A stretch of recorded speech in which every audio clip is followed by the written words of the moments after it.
वाहिगुरु जी का खालसा वाहिगुरु जी की फतेह। सारी संगत का गुरबाणी व्याकरण के D2 के लेक्चर में बहुत बहुत स्वागत है।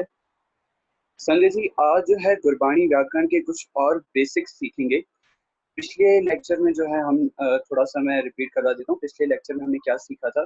गुरबाणी व्याकरण के पिछले लेक्चर में जो है हमने गुरबाणी की बेसिक्स डेफिनेशन सीखी थी, ताकि हमें पता चल जाए आगे जाके जब भी हम गुरबाणी की पंक्तियां पढ़ें, कोई भी सेंटेंसेस पढ़ें, तब हमें पता हो कि उस सेंटेंस में या उस पंक्ति में कौन सा नाउन है या कौन सा वर्ब है, कौन सा क्रिया है, कौन सा नाउन है, कौन सा प्रोनाउन है, कौन सा विस्मिक है, कौन सा योजक है या कौन सा संबंधक है। मेरी आवाज आप सबको क्लियर है या ब्रेक हो रही है? काइंडली मुझे मैसेज पर बता दें आप सब।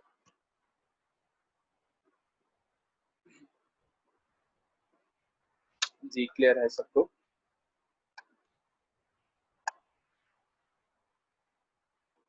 ठीक है। इंटरनेट कनेक्टिविटी की वजह से हो सकता है बीच में कहीं ना कहीं थोड़ा सा डिस्ट्रैक्शन आ जाए, तो अगर मेरी आवाज बिल्कुल कट होने लगे तब आप मुझे बता दीजिए कि आवाज बहुत ज्यादा कट हो रही है, और मैं थोड़ी देर के लिए रुक जाऊंगा ताकि कनेक्टिविटी दोबारा सही हो जाए और दोबारा जो है हम वही चीज दोबारा समझ लेंगे। ठीक है संजय जी।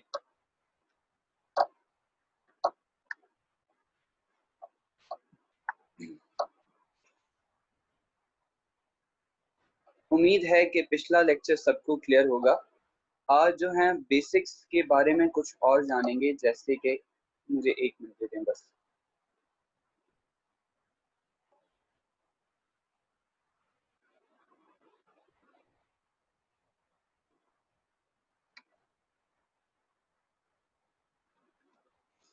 जी शुरू करते हैं। तो आज संगत जी हम जो हैं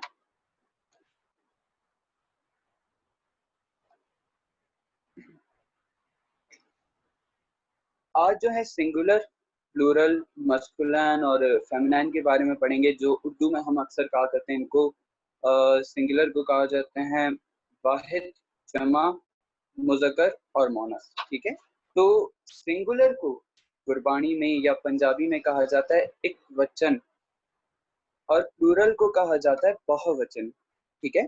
ये दोनों वर्ड्स जो हैं पंजाबी वर्ड्स आप सही तरीके से याद कर लें, तो क्योंकि आगे इन्हीं लफ्जों की, इन्हीं वर्ड्स की बहुत ज्यादा जरूरत होने वाली है और बार बार आगे रिपीट नहीं होगा कि ये सिंगुलर है या प्लूरल है। तो आप कोशिश करिए आपको अभी से याद हो जाए। और आप सारी संगत, जितनी भी संगत कनेक्टेड है, उनसे यही बेनती की जाएगी कि वो अपने नोट्स लाजिम बनाएं। लाजमी वो अपने नोट्स बनाएं, जो भी गुरबानी व्याकरण में सिखाया जा रहा है वो उनको नोट डाउन करें। एक वचन कहा जाता है सिंगुलर को, बहुवचन कहा जाता है प्लूरल को, पुल्लिंग मस्कुलिन को कहा जाता है। पुल्लिंग का जो लफ्ज है वो ऐसा समझ लें पुरुष लिंग, और आखिर में जो लिखा हुआ है ए लिंग लिखा हुआ है, इसकी जो फुल फॉर्म है वो क्या है? स्त्रीलिंग। ठीक है। इसको बड़ा स्त्रीलिंग जाएगा, आप चाहें तो पूरा भी लिख सकते हैं और शॉर्ट फॉर्म भी लिख सकते हैं। स्त्रीलिंग ईडी स्यारी डॉट लगा के फिर लिंग लिखते हैं। ठीक है। स्त्रीलिंग कहा जाता है फेमिनाइन को, पुल्लिंग कहा जाता है मस्कुलाइन को, मुजक्कर को, और स्त्रीलिंग जो है मोनस को कहा जाता है। एक वचन कहा जाता है सिंगुलर वाहिद को, बहुवचन कहा जाता है प्लूरल जमा को। कुछ हम एग्जांपल्स देख लेते हैं। हमें से बहुत सारे जो हैं इंग्लिश जो बहुत अच्छी तरीके से जानते हो, जिनको इंग्लिश की ग्रामर आती हो, उनको तो ये आराम से समझ आ जाएंगे, पर कुछ संगतों को बिल्कुल नहीं पता होता कि एक वचन या सिंगुलर प्लूरल क्या है, मस्कुलाइन फेमिनाइन क्या है। तो उनके लिए थोड़ा एक रिपीट करवाया जा रहा है। ठीक है। तो एक वचन बहुवचन की कुछ एग्जांपल्स देख लेते हैं। एक वचन दोबारा मैं रिपीट करवा दूं, एक वचन हमारे पास सिंगुलर है और बहुवचन हमारे पास प्लूरल है। जैसे कि आपके पास एग्जांपल्स लिखी हुई है स्क्रीन पर। लड़का, इसका बहुवचन क्या होगा? लड़के। ठीक है। एक वचन अगर किसी एक की बात हो रही हो तो घोड़ा होगा। अगर बहुत सारे घोड़े होंगे, बहुत सारे एनिमल्स होंगे, तो उनको क्या कहा जाएगा? घोड़े। अगर एक हमारे पास हो तो किताब कहा जाएगा, अगर बहुत सारी हो तो किताबें। ठीक है। अगर एक हमारे पास हो कुर्सी तो कुर्सी कहा जाएगा। इसी तरह अगर हमारे पास बहुत सारियां हो तो क्या कहा जाएगा? कुर्सियां। इसी तरह गाड़ी, गाड़ियां। उम्मीद है सबको एक वचन और बहुवचन क्लियर हो, ठीक है, सिंगुलर और प्लूरल क्लियर हो। इनको उर्दू में मैं दोबारा रिपीट कर दूं। इनको उर्दू में एक वचन को वाहिद कहा जाता है और बहुवचन को जमा कहा जाता है। आगे चलते हैं।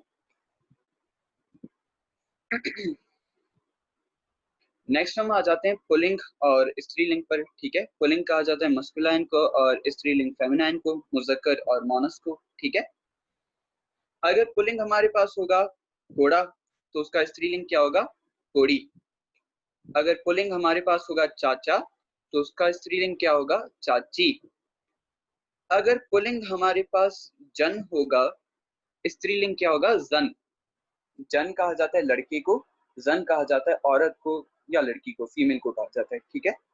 इसी तरह पुल्लिंग अगर हमारे पास दादा होगा तो उसका स्त्रीलिंग दादी होगा, ठीक है। दोबारा रिपीट कर दूं मैं, पुल्लिंग कहा जाता है मस्कुलाइन को, मुजक्कर को, और स्त्रीलिंग कहा जाता है फेमिनाइन को, मोनस को, ठीक है संगत जी। उम्मीद है सबको क्लियर होगा ये। आगे हम आ जाते हैं।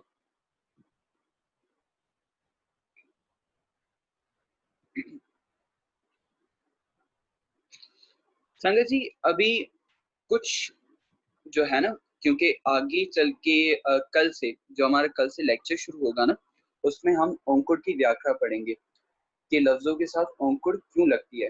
पर उससे पहले एक चीज बहुत ज्यादा जरूरी है, क्योंकि आगे चल के जहां पर भी पानी इस्तेमाल होगी, पानी उच्चारण की जाएगी, तब संगत ये सवाल ना उठाए कि यहाँ पर गलत उच्चारणता क्यों की जा रही है, क्योंकि अक्सर लोगों को लग जाता है कि ये गलत उच्चारणता है।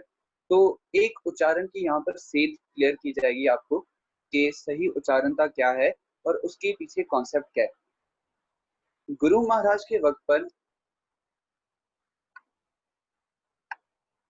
35 अक्षर की बाणी हुआ करती थी, ठीक है। 35 अक्षर की बाणी हुआ करती थी। गुरु महाराज ने जब गुरबाणी उच्चारण की, उस वक्त 35 अक्षर की ही बाणी होती थी, जिसमें हमारे पास लास्ट लाइन कौन सी आ जाती है,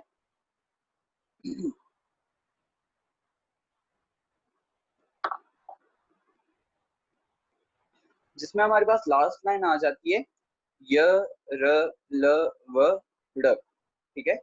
यहाँ तक हमारे पास 35 अक्षर पूरे होते हैं, मीन्स के 35 वर्ड्स की बाणी है हमारे पास। 35 वर्ड्स गुरमुखी अल्फाबेटिक ऑर्डर में होते थे या अल्फाबेट्स में होते थे, ठीक है, उस वक्त में गुरबाणी के समय में। वॉइस क्लियर नहीं है, ठीक है, हम एक मिनट रुक जाते हैं ताकि वॉइस क्लियर हो जाए। बाकी सबको वॉइस क्लियर आ रही है या फिर कहीं एक जगह पर डिस्ट्रैक्शन है? जी बाकी सबको क्लियर है। आप कोशिश करें अपना नेट वगैरह चेक करने संजय जी, जिनको क्लियर नहीं आ रही, ठीक है। या फिर आप कोशिश किया करिए कि क्लास के वक्त हेडफोन्स यूज किया करिए ताकि आपको जो है साउंड वगैरह बिल्कुल क्लियर आए। तो गुरु पिता के वक्त 35 अक्षर की बाणी हुआ करती थी, और जिसमें हमारे पास लास्ट लाइन कौन सी आ जाती है, य, र, ल, व, ड़, ठीक है। उसके बाद क्योंकि गुरबाणी या पंजाबी जब भी उच्चारण की जाती थी, तब अक्सर औकात ऐसे लफ्ज आ जाया करते थे जिनमें लफ्ज सेम होता था पर आवाज दूसरी होती थी। तब कंफ्यूजन क्रिएट हो जाती थी कि अब कैसे बताया जाए, कैसे एक्सप्लेन किया जाए। तब विद्वानों ने क्या किया, जो सिख विद्वान थे, उन्होंने 6 लेटर्स, 6 अल्फाबेट्स जो हैं वो और ऐड कर दिए, ठीक है। और वो कौन से हैं, 6 अल्फाबेट्स, श, ज, ख, ग, प और ल, ठीक है। 6 लेटर्स गुरमुखी में और ऐड हो गए, तो हमारे पास अभी कितने जो हैं अल्फाबेट्स की जो है अभी गुरमुखी हो गई हमारे पास, 35 + 6 41 गुरमुखी अल्फाबेट्स हो गए हमारे पास। गुरु पिता के समय 35 अखरी, और गुरु पिता के बाद जो समय आया, जो वक्त आया, उसमें विद्वानों ने, क्योंकि उन्हें क्लियर नहीं होता था, अगर कहीं पर श उच्चारण करना होता वो कंफ्यूज हो जाते थे किस तरह उच्चारण किया जाए, तो उन्होंने क्या किया, सस्से पैर बिंदी लगा दी कि सस्से पैर बिंदी शाह बोले, ठीक है। जजे पैर बिंदी जा बोले, फफे पैर बिंदी फा बोले, खखे पैर बिंदी खा बोले, हम कहते हैं ना खान, एक वर्ड है खान, खरबूजा, तो ये सब डॉट से लगा जाएंगे या नीचे खखे के पैर के नीचे बिंदी लगा के ये लफ्ज उच्चारण किए जाएंगे। ठीक है, गग्गे पैर बिंदी गा बोले गुब्बारा।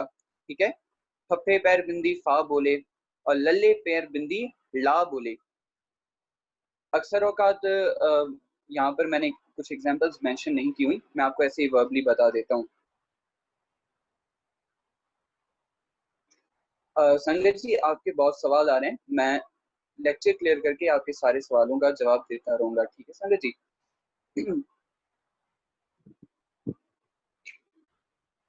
तो लल्ले पैर बिंदी, अक्सर हमें इसकी उच्चारणता नहीं पता होती। ठीक है, देखिए एक लफ्ज आता है गोली, गोली जो फायर होती है गन से, ठीक है, उसको कहा जाता है गोली।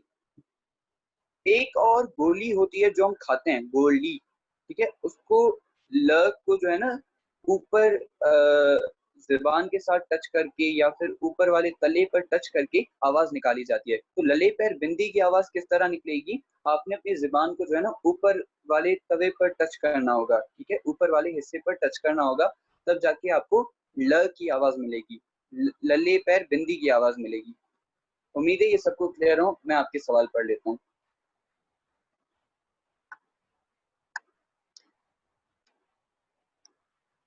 उसका साउंड में डिफरेंस है, जी हाँ बिल्कुल, सिक्स अल्फाबेट जो है ल के साउंड में डिफरेंस आ जाता है। जैसे कि मैंने आपको एग्जांपल दी, एक गोली चलाने वाली होती है और एक गोली खाने वाली होती है। ठीक है, और दोनों के प्रोनाउंसिएशन में ल में थोड़ा सा फर्क आ जाता है। ठीक है, गोली जो चलाने वाली होती है वो जो है लले के साथ लिखी जाएगी, ठीक है, लकड़ के साथ लिखी जाएगी। और गोली जो हम खाते हैं, गोली गोली जो हम खाते हैं ना, टैबलेट जिसको कहा जाता है, वो जो है लले पैर बिंदी के साथ लिखी जाएगी। ठीक है,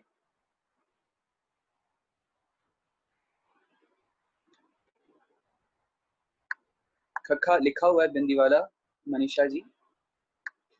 अच्छा भैया, अभी तो 44 लेटर हैं, नहीं 44 लेटर नहीं है, 35 प्लस 6 41 लेटर्स हो जाएंगे हमारे पास।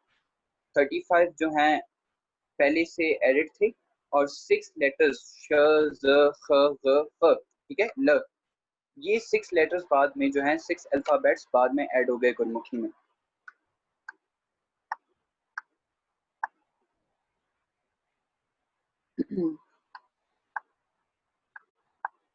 एक ला जो है, एक ला का जो उच्चारण ला होता है ना, वो दांत से होता है। ठीक है, जुबान को दांत से टच किया जाता है और ल का उच्चारण निकलता है। और एक ला का उच्चारण जुबान को जब ऊपर टच किया जाता है, ऊपर वाले तवे पर, ऊपर वाले माउथ के हिस्से पर टच किया जाता है, तब जो है ल का साउंड निकलता है। ठीक है संजय जी।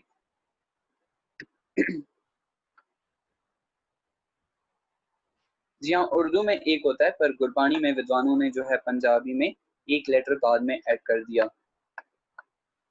भाई हमने तो 40 पढ़े हैं, 41 तो किसी ने भी नहीं पढ़ाया। देखिए हम ऐसा करते हैं, शुरू से एक बार गुरुमुखी भी दोहरा लेते हैं। ऊड़ा आयरा ईड़ी ससा हाहा, 5 वर्ड्स। ठीक है, कक्का खखा गगा घगा गंगा, 10 वर्ड्स। चच्चा छछा जज्जा झजा नन्या, 15 वर्ड्स। टेंका ठठा डड्डा ढड्डा रानी। ठीक है, ये कितने हो गए, भूल गया। 15 20 वर्ड्स हो गए, 15 वर्ड्स हो गए, सॉरी। टेंका जी हाँ 20 वर्ड्स हो गए, 20 वर्ड्स। उसके बाद कौन सी लाइन आती है, तथा थथा ददा धधा नन्ना, 25 वर्ड्स हो गए। पप्पा फफा बब्बा भभा मम्मा, 30 वर्ड्स। और ये या ररा लकड़ ववा डाड़ा, ये कितने वर्ड्स हो गए, 35 वर्ड्स हो गए। और 6 वर्ड्स बाद में ऐड किए गए, कौन कौन से, श ज ख ग फ और ल। ठीक है, ये 6 वर्ड्स बाद में ऐड किए गए, तो टोटल हमारे पास कितने हो जाते हैं, 41 हो जाते हैं।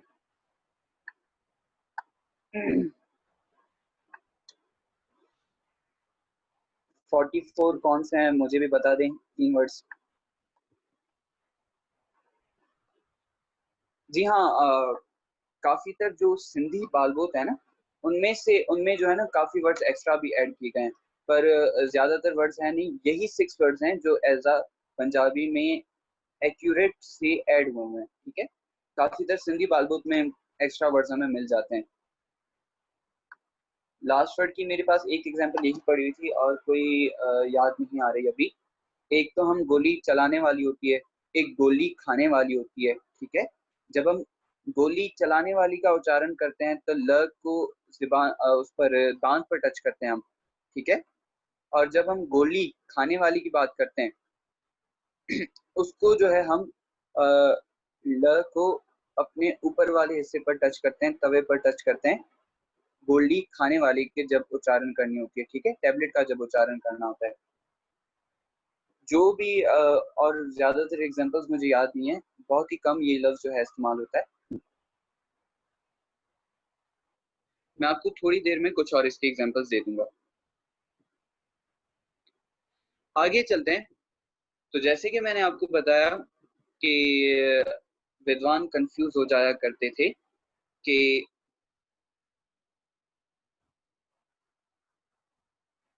फफा और दो क्यों हैं।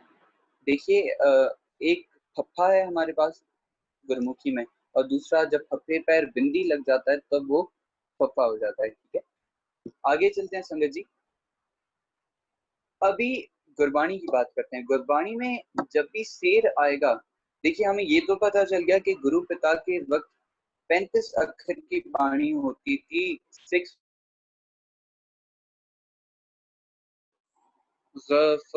ल हैं। उम्मीद है मेरी आवाज ना कटी हो। मैं दोबारा रिपीट कर देता हूँ। जो हमारे पास 35 अक्षर के वर्ड हैं वो गुरु पिता के समय होते थे और 6 वर्ड बाद में ऐड हो गए। तो गुरबाणी में हमें 6 लेट अल्फाबेट्स जो हैं श ज ख ग फ ल, ये हमें गुरबाणी में नहीं मिलते। गुरु ग्रंथ साहिब जी की बाणी में ये 6 लेटर्स, ये 6 अल्फाबेट्स हमें नहीं मिलते। ठीक है, गुरु पिता जब बाणी लिखते थे या बाणी उच्चारण करते थे तब वो लिखते तो स ही थे, पर जहां पर श उच्चारण करना पड़ता था वो उच्चारण श ही करते थे, पर वहां पर लिखा स जाता था। वजह क्या? क्योंकि उस वक्त वो 6 अल्फाबेट्स आए ही नहीं थे, विकास ही उनका नहीं हुआ था। ठीक है, इस वजह से योग था पर जहां जहां जरूरत हो वहां पर हमें श का उच्चारण करना चाहिए। ठीक है, जैसे कि आपके पास एक एग्जांपल यहाँ पर मैंने दी हुई है। शेर गुरबाणी में जब भी आए ना, शेर कहा जाता है तोल को, वजन की एक किस्म है शेर। ठीक है, गुरबाणी में ऐसा भी हो सकता है कि कोई पंक्ति आ जाए गुरु महाराज की और वहां पर बात हो रही हो जानवर की, शेर की बात हो रही हो, लिखा तो शेर ही होगा पर उच्चारण क्या करना पड़ेगा? शेर करना पड़ेगा, क्योंकि जो अगर हम शेर उच्चारण करेंगे तो वहां पर किसी वजन की या तोल की बात हो जाएगी। ठीक है, नहीं, जब जी गुरु ग्रंथ साहिब जी की वाणी है ना, उसमें ये 6 लेटर्स, 6 अल्फाबेट्स नहीं आते। हाँ, आप लोगों को जाप साहिब की वाणी में, दसम पिता की जो वाणी है उसमें अक्सर औकात हमें ये वर्ड्स मिल जाते हैं। पर बहुत सारे विद्वानों का ये कहना है कि गुरु गोविंद सिंह पातशाह जी ने जब वाणी लिखी है, ठीक है, उस वक्त जो है इन लफ्जों की पूरी तरीके से जो है एडिशन नहीं हुई थी। ठीक है, तो गुरु पिता ने कहीं कहीं पर लगाए हैं और कहीं कहीं नहीं लगाए। कहीं ना लगाने की वजह, उच्चारण तो हमें हर जगह पर करने हैं जहां जहां पर जरूरत है, पर आगे चल के जब हम गुरबाणी व्याकरण के कंप्लीट कोर्सेज करेंगे ना, एंड में हम शुद्ध उच्चारण पढ़ेंगे। ठीक है, हमारे लास्ट के जो 3 दिन होंगे, 3 लेक्चर्स होंगे, उसमें हम शुद्ध उच्चारण के कोर्सेज करेंगे जिसमें आपको ये सारी चीजें क्लियर करवाई जाएंगी। ठीक है, अभी आगे चलते हैं। गुरबाणी की कुछ एग्जाम्पल्स देख लेते हैं जहां पर श ज या पंक्तियों में बिंदी लगा के उच्चारण करना जरूरी हो जाता है। ठीक है,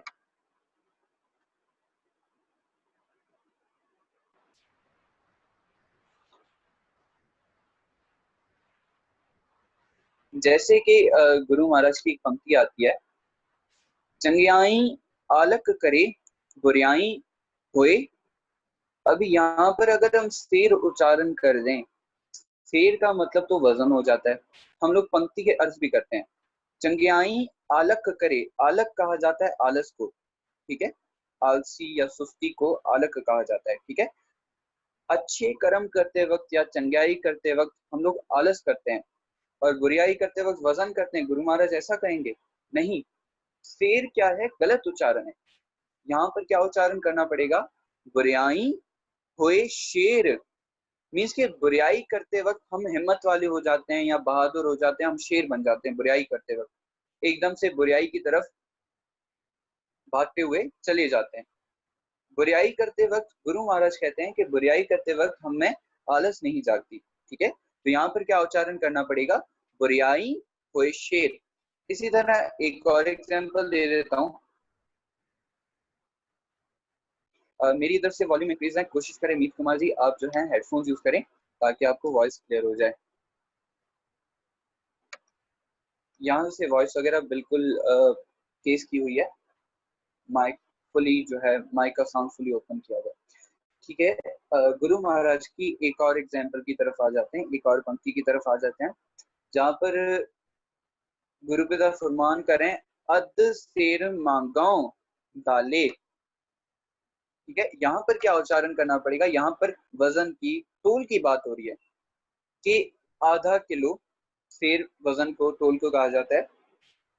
मैं आधा किलो दाल मांग रहा हूँ, ठीक है। ये परमात्मा से बेनती की जा रही है, पूरा शब्द जो है इसी तरीके से परमात्मा से बेनती की जाती है। अद शेर मांगाओ दाले। तो योग था पे जहां जहां जरूरी हो जाता है, गुरुपिता लिखते तो स ही थे पर उच्चारणता श करते थे। वजह उस वक्त ससे पैर बिंदी श या जजे पैर बिंदी ज ये लफ्ज होते ही नहीं थे। इस वजह से गुरु महाराज ने वाणी में दर्ज भी नहीं किए, ठीक है संगत जी। तो गुरु महाराज खुद भी उच्चारणता श ज ख ग फ ही किया करते थे, क्योंकि अगर हम शेर कहेंगे या फिर कुछ और मीनिंग्स निकालेंगे, अगर गलत उच्चारण करेंगे तो पानी का मतलब ही चेंज हो जाएगा। गुरु महाराज क्या फरमान करते हैं?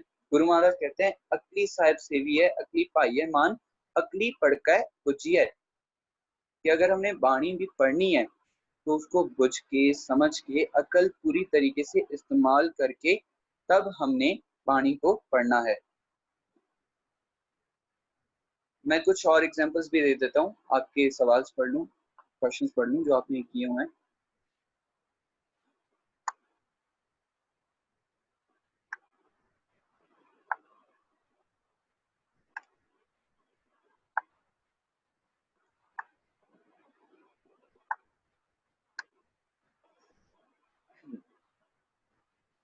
हो सकता है मुझसे जो है ऊपर किसी का सवाल मिस हो गया हो। मैं जो अभी अभी सवाल आए हुए हैं मैं उनका जवाब दूंगा। भैया नितने में ये जवाब हो गया था, ठीक है। भैया जी ये फिर बिंदी वाले जो भी अक्षर हैं वो तो पंजाबी जबान के हैं ना, और गुरमुखी तो जस्ट एक स्क्रिप्ट है जो कि ड्राइव की गई है पंजाबी से। जी हाँ बिल्कुल।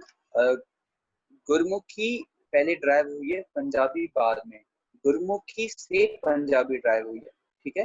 तो मीन्स के विद्वानों ने पहले, जो सिख जगत के विद्वान थे, उन्होंने पहले गुरमुखी में ये लेटर्स ऐड किए थे, क्योंकि जब भी व्याख्या की जाती थी, गुरबाणी के अर्थ लिखे गए बाद में, तब अगर कहीं हम हमें समझाना पड़ता, जैसे कि प्रोफेसर साहिब सिंह ने, जो हम गुरु दर्पण पढ़ते हैं, गुरु ग्रंथ साहिब जी के अर्थ पढ़ते हैं, तब प्रोफेसर साहिब सिंह ने जब लिखी है, मतलब लिखे हैं, तब अगर हमारे पास ये वर्ड्स ना होते श ज ख ग फ, तो वो कैसे बताते कि यहाँ पर शेर की या यहाँ पर जो है शाह की बात हो रही है, ठीक है। तो इस वजह से ये लेटर्स या ये अल्फाबेट्स विद्वानों की तरफ से ही ऐड हुए हैं। वो कैसा पता चलेगा कोई कहाँ बोले? अच्छा, वो हमें जब हम गुरबाणी के मतलब समझेंगे, पंक्तियों के अर्थ देखेंगे, तब हमें पता चल जाएगा कि कहाँ हमें उच्चारण सही करना है या कहाँ नहीं करना। थोड़ी वोकेबलरी हमें सीखनी पड़ेगी इसके लिए।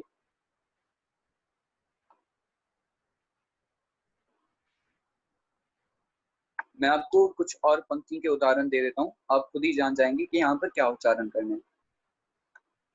भैया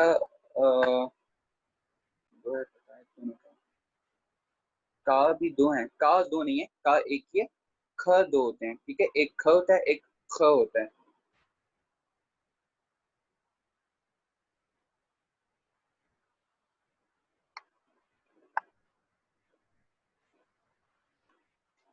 भैया ड्रामा किससे लिखा जाएगा? द से, ध से।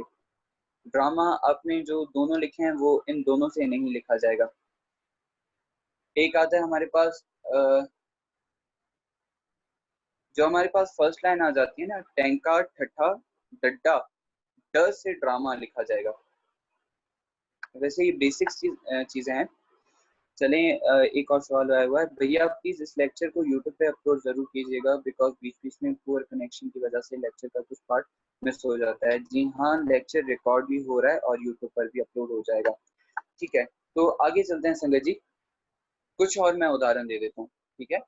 जैसे कि अक्सर औकात हम वाणी में ही पढ़ते हैं, सज्जन सच्चा, हम क्या उच्चारण करते हैं? पातशाह।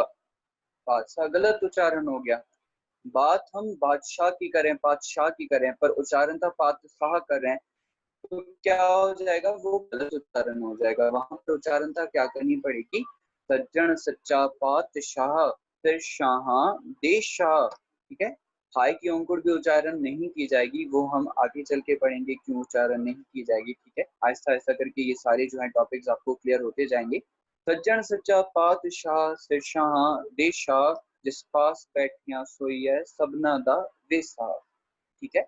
इसी तरह बहुत सी एग्जांपल्स आती हैं गुरबाणी में। अब जैसे कि अगर हमने जब पुल्लिंग और स्त्रीलिंग की बात चल रही थी, वहां पर एक वर्ड आया था जन।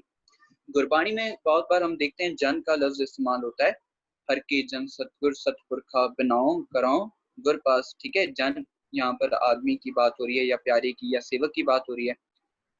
पर जहां पर गुरबाणी में किसी स्त्री की बात की जाए और वहां पर गुरु महाराज जन लिख दें, ठीक है, लिखेंगे उच्चारण लिखेंगे गुरु महाराज जन ही, पर उच्चारणता हमने जन करनी पड़ेगी, ठीक है। कोई एग्जांपल मेरे पास अभी थी नहीं तो दे देता, पर अपने पंक्ति को देख के जो है उच्चारण सीखना पड़ेगा, ध्यान देना पड़ेगा आपको पंक्ति पर कि यहाँ पर किस चीज की बात चल रही है।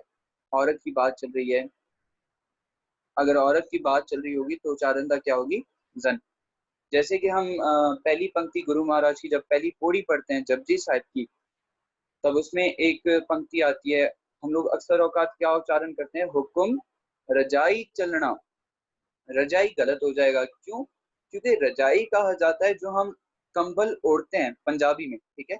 उर्दू में तो चलो रजाई जो है कंबल को ही कहा जाता है अक्सर औकात, बहुत से रीजन्स में रजाई कंबल को ही कहा जाता है, पर पंजाबी में रजाई जो है वो कहा जाता है कंबल को, ठीक है।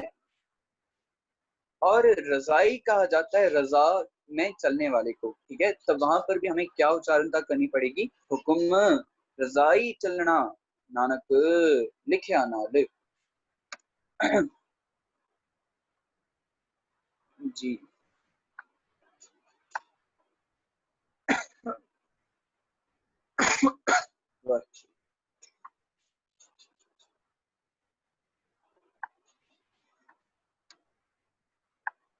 बालबोध में दोनों है, एक किताब जिससे लिखते हैं, एक का जिसमें कलम वाला, दो है बालबोध में।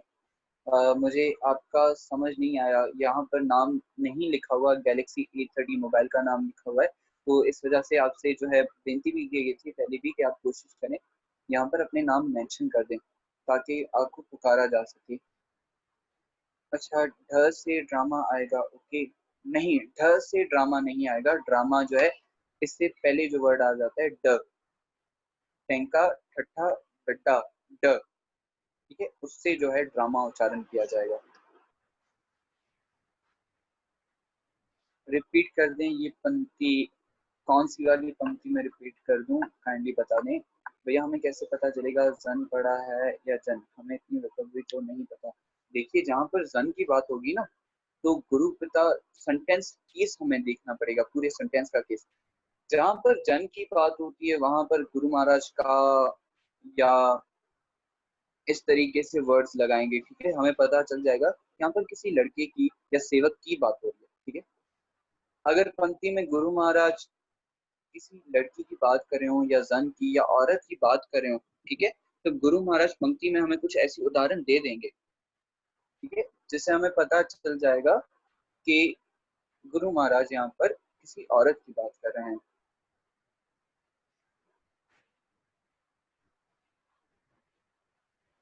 अच्छा सही, मतलब हमें जब मीनिंग आ जाएंगे तब समझ आ जाएगा कि कहाँ लगाना है। जी हाँ, बिल्कुल। गुरबाणी व्याकरण की जितनी क्लासेस होंगी ना 20 डेज तक, 20 लेक्चर्स में आप इतने एबल हो जाएंगे कि आप गुरबाणी के विचार भी कर सकें और आपको योग यहाँ पर गुरबाणी की समझ भी आने लगेगी। आपने अपनी तरफ से अपना उद्यम, अपनी कोशिश पूरी करनी है। जी हाँ, जोहर की एक और पंक्ति बता देता हूँ। जपजी साहब में ही आता है, आखण जोर छुपाए न जोर। ठीक है, हम जोर उच्चारण था करते हैं। जोर कोई वर्ड है ही नहीं, ठीक है, जोर कोई वर्ड है ही नहीं। यहाँ पर भी शुद्ध उच्चारण था क्या होगी, ज लगा के। आखण जोर छुपाए न जोर, जोर न मंगण देण न जोर, जोर न जीवन मरण न जोर, जोर न राज माल मन शोर। ठीक है, शोर नहीं, शोर। जोर न सुरती ज्ञान विचार, जोर न जुक्ति छुटै संसार, जिस हथ जोर कर वेखै सोए, नानक उत्तम नीच न कोय। ठीक है संजय जी। संजय जी, यहाँ तक आज का जो है लेक्चर कंप्लीट होता है।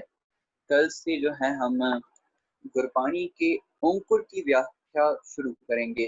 अंकुर के पीछे जितने भी कॉन्सेप्ट्स हैं, जितने भी रूल्स हैं, जितनी भी व्याख्या है, वो हम कल से शुरू करेंगे। अंकुर की विचार हम जो है कल से आरंभ करेंगे। आज का लेक्चर अगर आपको क्लियर है तो आप बता दें, अगर आपको कोई भी सवाल है तो आप यहाँ पर लिख दें, मैं उनका जवाब दे दूंगा। लेकिन जपजी साहब में तो जो लिखा हुआ है, ऐसे तो हमारी रोजाना बहुत सारी मिस्टेक्स होती होंगी भैया। जी हाँ, बिल्कुल। इस हिसाब से तो हम रोज मिस्टेक्स करते हैं, तो यही मिस्टेक्स आपको सुधारने का मौका मिल रहा है।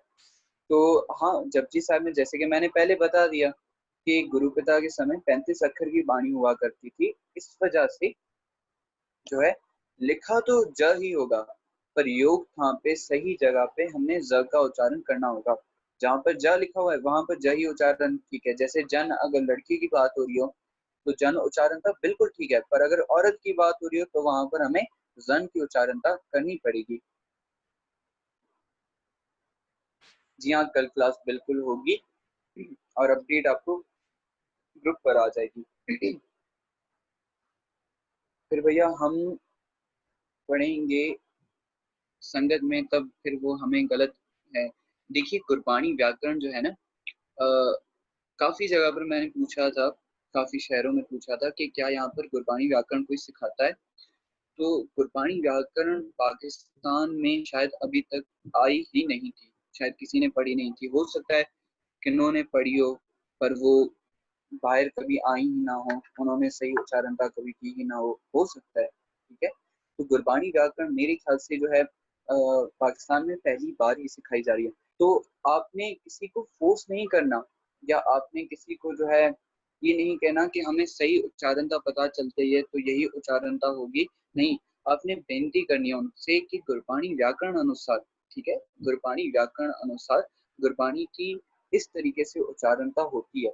और आप, अगर वो आपके साथ बात करना चाहते हैं, अक्सर औकात लोग बात भी नहीं करते, संगत बात भी नहीं करती, अगर वो आपसे बात करने के लिए राजी हो जाते हैं तब आप उनको ये व्याख्या समझा दीजिएगा कि गुरु पिता के समय 35 अक्षर की वाणी होती थी और बाद में विद्वानों ने 6 लेटर्स ऐड कर दिए थे, बाद में 6 अल्फाबेट्स ऐड कर दिए थे गुरबाणी में।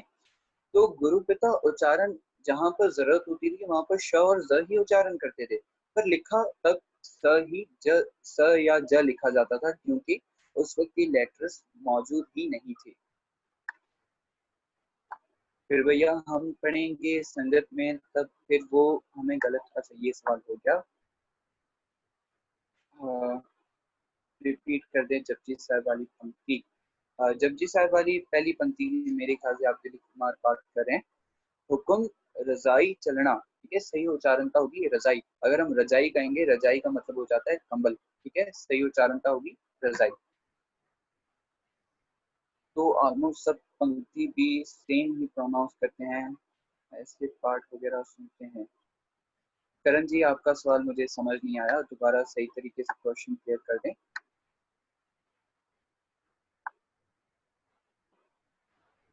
निशा जी कौन सी पंक्ति का रिपीट कर दूं? जो मैंने स्क्रीन पर लिखवाई है वो, या जो पंक्ति की ऐसी उदाहरण दे दी थी उनका?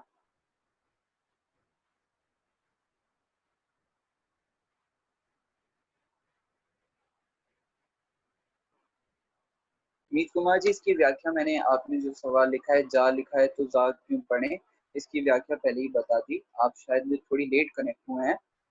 गुरु पिता के वक्त 35 अक्षर की बाणी हुआ करती थी और 6 लेटर्स बाद में ऐड हुए थे। इस वजह से गुरु पिता उच्चारण श या ज ही करते थे, पर उस वक्त लिखा ज स जाता था। जैसे इंग्लिश में, इंग्लिश की उदाहरण ले लेते हैं। इंग्लिश में सी जो लफ्ज आता है, अक्सर औकात वो क का भी साउंड निकालता है।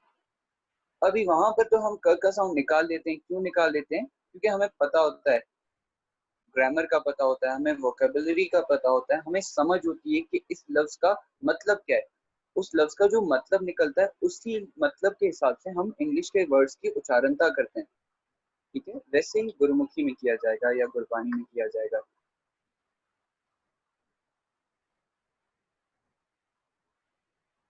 देखिए, गुरबानी व्याकरण का जो कोर्स है ना, वो काफी जगहों पर मौजूद नहीं है। अ, और गुरबानी व्याकरण जो है ना, काफी टफ कोर्स है। इसकी जो बुक भी है वो भी तकरीबन 400 पेजेस की है। बहुत सारे जो कीर्तनी हैं, रागी हैं, उन्होंने भी शायद गुरबानी व्याकरण का कोर्स नहीं किया हुआ। ठीक है, तो अक्सर औकात हम अगर ये बात करें कि अगर कोई और इस तरीके से उच्चारण करता है, यूट्यूब पर बहुत सारी ऐसी वीडियोस भी आपको मिल जाएंगी जहाँ पर शुद्ध उच्चारण किया जाता है, जहाँ पर यही लफ्ज इस्तेमाल किए जाते हैं, जोर पड़ा जाता है। तो आप यूट्यूब पर वो भी सर्च कर सकते हैं। आप लिख सकते हैं कि गुरबानी व्याकरण अनुसार उच्चारण। ठीक है, एक भाई साहब का नाम था मेरे ख्याल से जोजार सिंह। उन्होंने गुरबानी व्याकरण अनुसारी जितने भी नेम है ना, वो यूट्यूब पर रखे हुए हैं।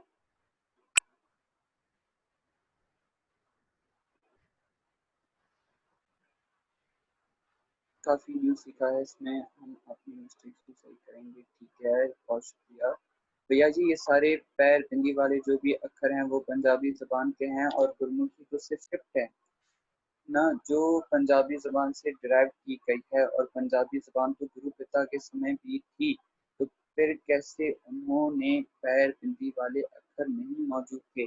नहीं, गुरु पिता के समय, मैंने पहले भी बोला था कि गुरु पिता के समय 35 अक्षर की बाणी होती थी। अगर अब आप पंजाबी कह लिए, ठीक है, पंजाबी मान लेते हैं हम। ठीक है, पंजाबी में भी 35 अक्षर की ही बाणी होती थी। 35 लेटर्स ही होते थे उस वक्त भी। ठीक है, बाद में विद्वानों ने, फिलोसफर्स ने, या जो भी थे, विद्वान थे, नॉलेजर्स थे, उन्होंने 6 लेटर्स बाद में ऐड किए।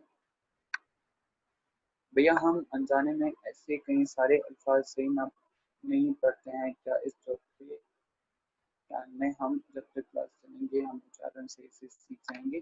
जी हाँ, जो अगर आप सही तरीके से ध्यान देंगे तो आप जरूर उच्चारणता सही सीख सकते हैं। काफी ज्यादा नीचे मैसेजेस आ गए हैं, मैं न्यू मैसेज पढ़ लेता हूँ। जोझार सिंह, मैं फिर भी ग्रुप में जो है ना उनकी लिंक्स आपको भेज दूंगा। कंफर्म के ग्रुप में आपको लिंक्स आ जाएंगी। ठीक है संजय जी, आज का लेक्चर बहुत ही इंटरेस्टिंग था। ठीक है, बुक की पीडीएफ, जी हाँ, बुक की पीडीएफ भी आपको जरूर मिलेगी। जैसे ही लेक्चर्स एंड हो जाएंगे आप सबको बुक भी प्रोवाइड की जाएगी।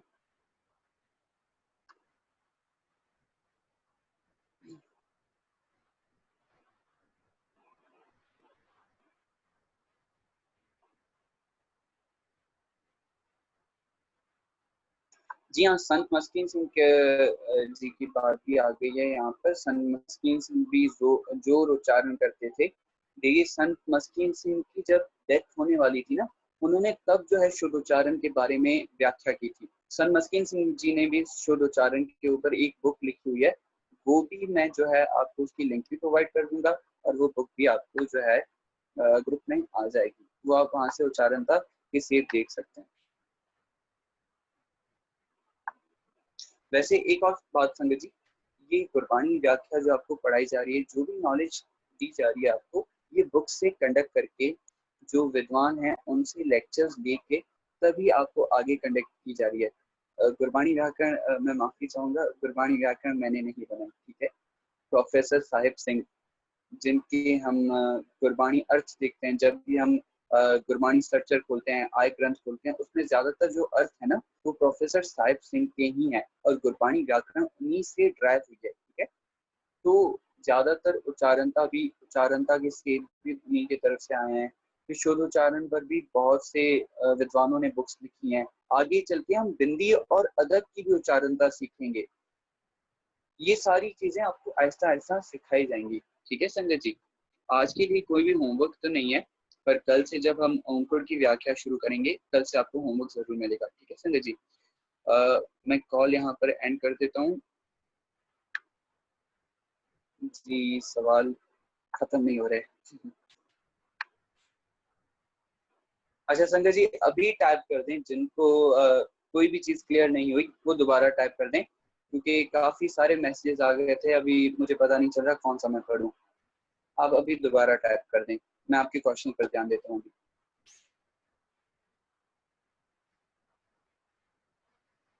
अक्खर जोड़ चुप है, जोड़, इस पूरी पंक्ति का क्या मतलब है, और अगर हम जोर पढ़ेंगे उसका क्या मतलब है। आखिर जोर चुप है ना जोर, यहाँ पर जोर की बात होती है कि जोर कहने से, आखिर जोर चुप है ना जोर, चुप रहने से जोर नहीं मिलता। ठीक है, जोर न मंगण देन न जोर, मांगने से या देने से जोर नहीं मिलता। ठीक है, जोर न मंगण देन न जोर, जोर न जीवन मरण न जोर। ठीक है, मरने या जीने पर कोई जोर नहीं है। ठीक है, जोर न जीवन मरण न जोर, जोर न राज माल मन शोर। जोर से आपको राज भी नहीं मिल सकता, कोई माल भी नहीं मिल सकता, शोर भी अगर आप करें तो आपको कुछ मिल नहीं सकता। ठीक है, तो यहाँ पर जितनी भी उच्चारणता हो रही है, यहाँ पर जोर की बात हो रही है, जबरदस्ती की या जोर की। ठीक है, बात हो रही है यहाँ पर इस पंक्ति में। पातशाह पढ़ा जाएगा, पातशाह नहीं पढ़ा जाएगा। पातशाह, शाह। हाँ, जहां पर गुरु महाराज ऑक्सीजन की साह लेने की बात करें, तो वहां पर साह उच्चारणता बिल्कुल ठीक हो जाएगी।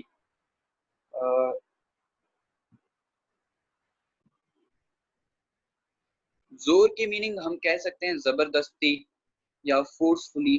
ठीक है, जोर जो आम उर्दू जुबान में मतलब होता है जोर का, वही पंजाबी में मतलब है, सेम मीनिंग।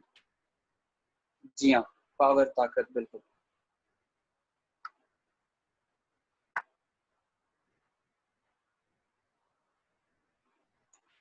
जोर पढ़ा जाएगा संगत जी। आहिस्ता आहिस्ता आपको ये शोधोच्चारण की सारी चीजें क्लियर होती जाएंगी संगत जी।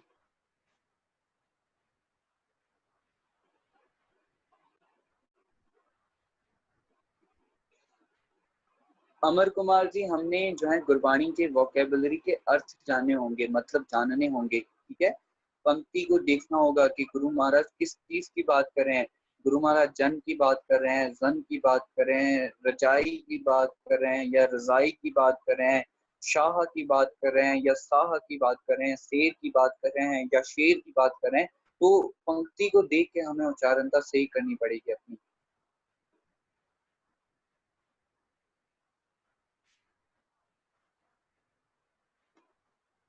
जी हाँ बिल्कुल गीता जी, आप बिल्कुल सही कह रही हैं।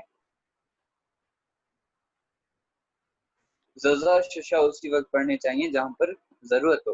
ठीक है, जहां पर पंक्ति नीडेड हो कि यहाँ पर जो है श उच्चारण करना। जैसे आनंद साहिब की बाणी आती है ना, आनंद साहिब की बाणी में हम अक्सर होकर शब्द उच्चारण करते हैं। शब्द हालांकि कोई वर्ड है ही नहीं, सही वर्ड क्या है, शब्द। ठीक है संजय जी, और एक और वर्ड आ जाता है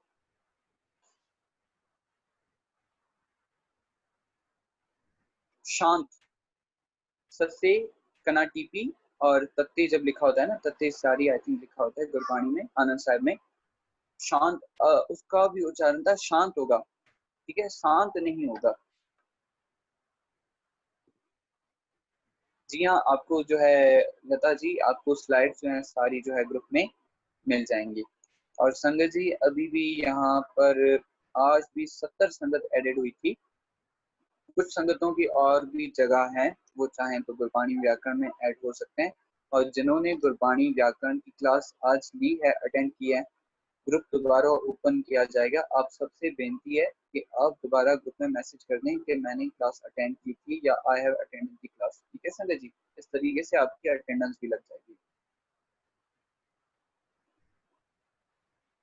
जी जी, ये भी होता रहेगा, आहिस्ता आहिस्ता सारी चीजें कवर होती रहेंगी हमारे। जी, आज का लेक्चर संजय जी यहीं पर खत्म होता है।